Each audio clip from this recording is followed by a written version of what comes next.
Welcome to Luca and Miguel. Enjoy the video. You start by preparing the device so you can change volume immediately. Unlock the phone and turn off Do Not Disturb or Airplane mode, otherwise alarms may stay muted.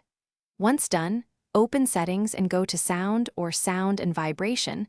Some phones place alarm volume inside the clock app, so tap Clock if you don't find it.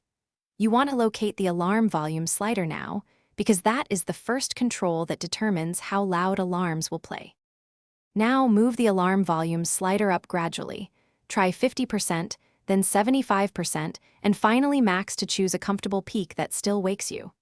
While adjusting, open your clock app and pick a distinct, high-frequency alarm tone. Tones with strong transients cut through ambient noise better.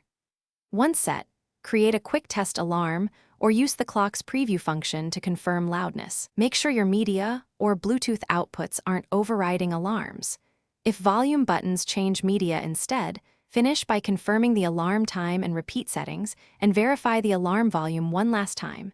Small mistakes here cause missed alarms.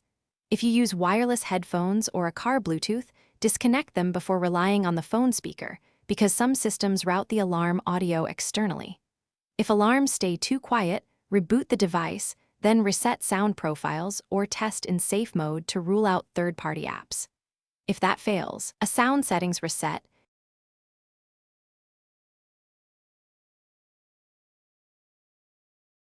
Thanks for watching and please subscribe.